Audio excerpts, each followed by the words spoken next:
Hi, everyone. It's Marcus, and I am lucky enough today to be sitting down with Nathan Cavaleri. How are you, buddy? Mate, I'm great. How are you? Good, thank you. Good to see you. I Good. see you're obviously in your studio. You've got quite a bit of Yeah, equipment yeah. behind you. Look at it all.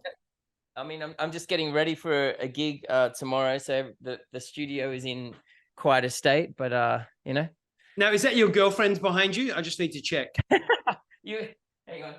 Yeah, there she is. This is I think it's Rosie from like AC/DC, but we've decided that her real name's Bertha. She's fabulous. She's very well endowed, I see. Um, So, Mister, you've got a lot going on. You're a busy man. You've just released the brand new album, 12 tracks. It's called Miracles.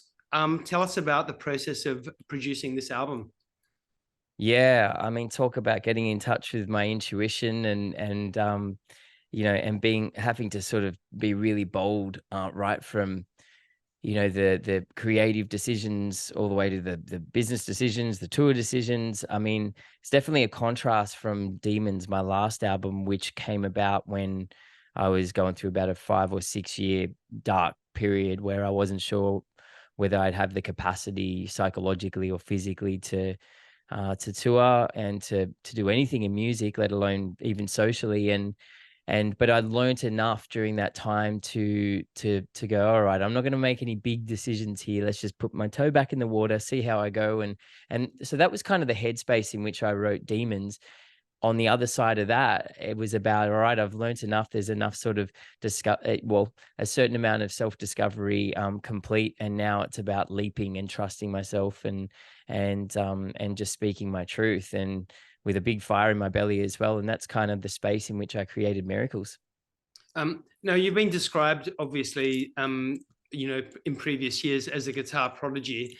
But, you're more than that. You're the songwriter. Your vocals are amazing, just outstanding. Thank you. Do you enjoy the process of writing music? Oh, I love writing music. I mean, there are definitely, I think my impatience can sometimes get the better of me, where I'm so excited about a track that I'm working on that I just kind of want it done, and I forget to just really sort of bask and immerse myself in the creative process and allow it to come rather than trying to force it. And that's something that I've learned particularly with this album, is just to have a little bit more trust and faith in the creative process, that you will get it. Like, no matter how many challenges there are, it's like it's a puzzle and you're just trying to solve it, and there is a solution. And as far as the producing, because I it took me a lot to decide to produce this and mix it myself. I mean, I've been producing and mixing and doing all that stuff for a long time now, and everybody around me said you need to produce your own stuff. Like, I don't know why you're getting somebody else to do it. And I think I was just a bit worried about whether I'd have the ability to stay anchored, because you're so inside the song that sometimes it can be difficult to hear it accurately. But I don't know, I just had to listen to my world. I had to listen to myself, and it was just, again, back to trust. I had enough people around me that I could draw on if I needed some advice, some like fresh ears. And the mix process, I ended up working with the king of mixing, Andrew Sheps, who's done everybody from Lana Del Rey to Adele, Michael Jackson. And I asked for an opinion off him, and he's like, mate, you've got to mix it yourself, and I can be your backstop, somebody who can just oversee it, and I can help sort of guide you if you need it. And that was a dream, to work with somebody like that. So I'm really proud of the album. And you should be, based on what I've heard. There's some definite rock and roll elements to the album. There's some incredible, insane ballads. You've really got a nice little genre of, different listening to the album. How long did it take you to make the album? Oh, I would say like the sort of focus of it was probably over a year and a half, and that includes writing. I mean, the recording and mixing process was over about 6 months, and I did it all live on Twitch. I streamed the whole experience. There were a couple songs that I had, or actually mainly one that came from like 2012. There's sometimes you'll make a song and it just won't be right for that time, and quite often they will disappear. They won't come back. But every now and then there's a song that just keeps floating to the surface, and that was Dry Ice. And I'm like, I got to pay attention to this, and it found a place on the album.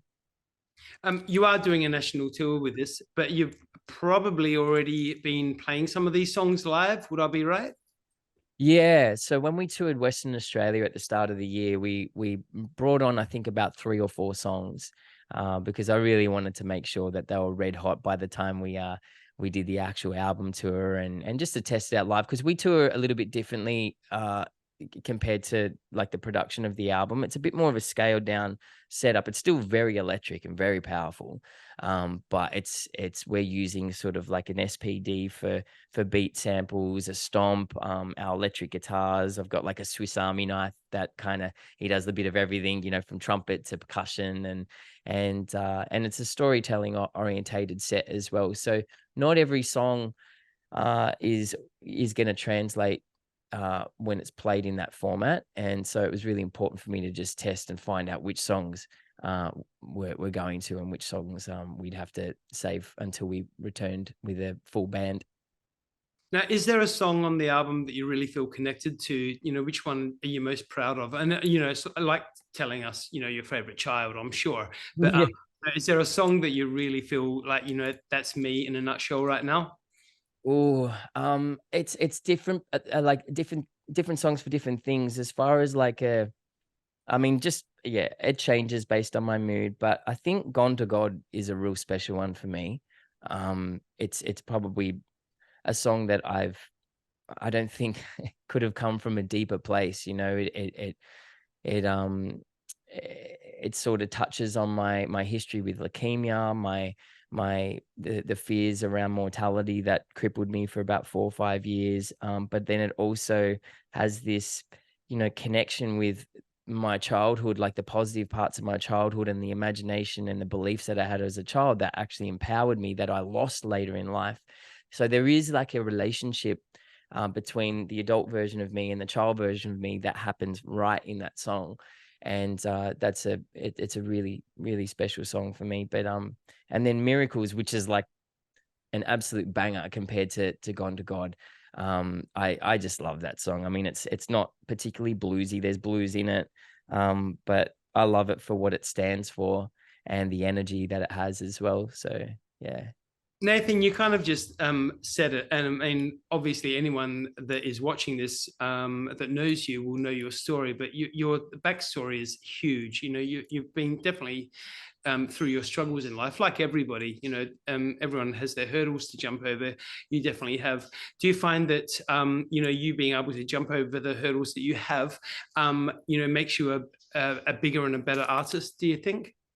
Oh, 100%. Like that saying, what doesn't kill you makes you stronger is so true. And I think I didn't really understand that in my 20s. It really felt like me versus the world, or me versus whatever adversity or crap that I was dealing with at that time. But getting beyond that, and seeing how much stronger and wiser or whatever I had become on the other side makes me see those challenges now as they present themselves as just opportunities. That every one of them is just an opportunity, a puzzle, an opportunity to grow.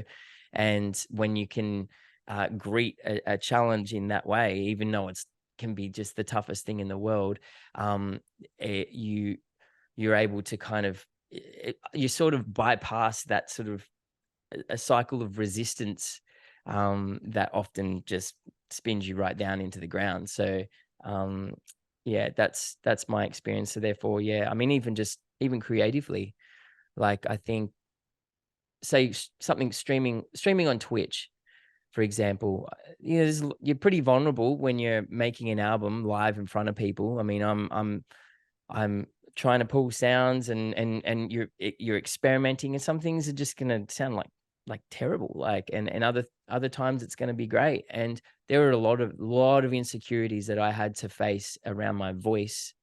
And that was one of the reasons why I didn't trust that I'd be able to produce the album and mix the album in a way that it deserved, because I had a prickly relationship with my voice.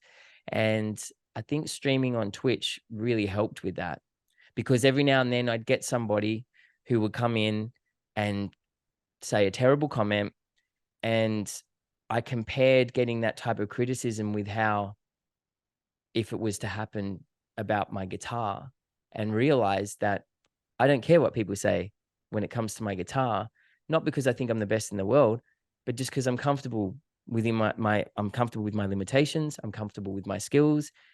It does what I want it to do. That's cool. So there's no reaction. There's a reaction when somebody critiques my voice, but that's not their problem. That's mine. And it just shows me what belief is still alive within me that's actually holding me back. And then I'd go to work on that, and then in the end be better for it. So It's great, you know, obviously you come in from all facets when you're creating your own music, you know, whether it be the songwriting, whether it be the singing, whether it be the playing, obviously the producing as well, the editing, all of it, you know, there's so much that you actually do. Um, and it has not only been, I know this, that has not only been noticed from Australia, but you're actually, you know, quite famous all over the world now. You know, we've had some, let's do some name dropping, shall we?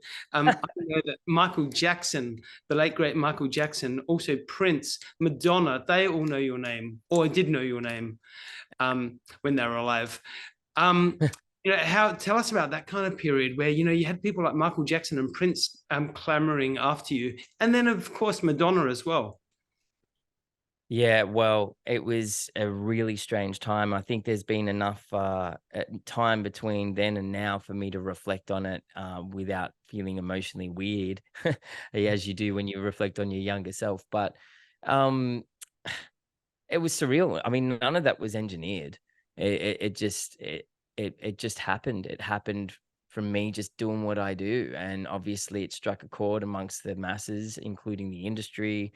Um, and you know, Prince and Madonna and Michael Jackson were all trying to sign me to their labels, and we went with Michael Jackson. I think it was a big part of it was creative control as well. You know, my parents, I was lucky to have my parents because they weren't starry-eyed.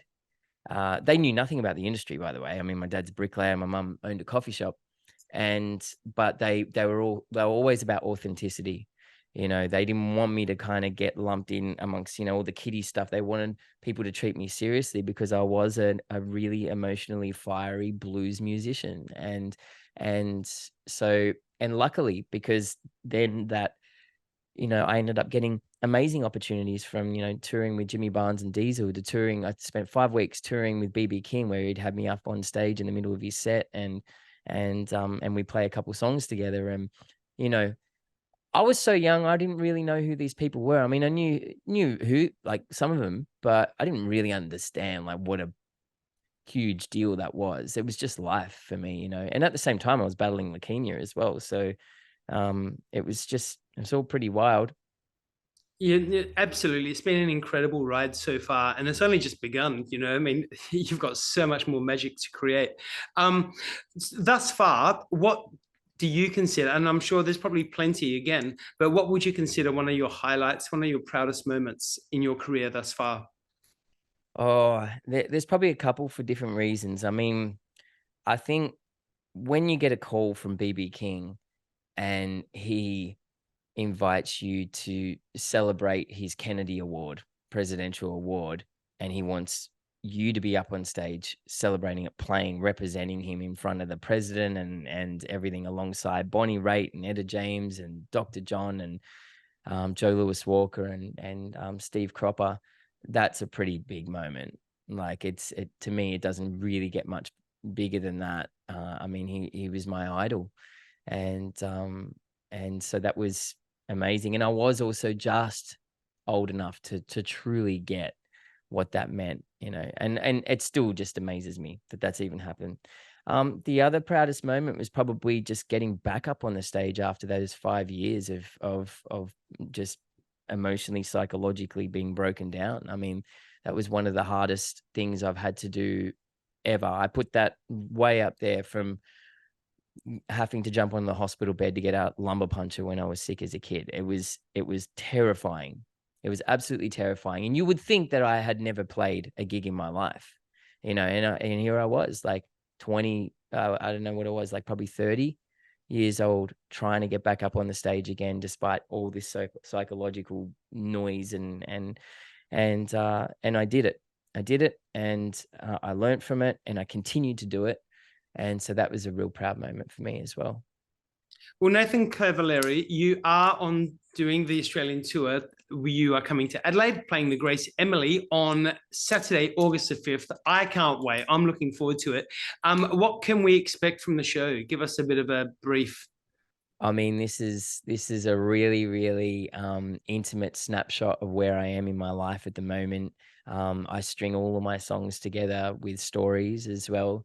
And, you know, obviously songs from the new album, songs from the last album.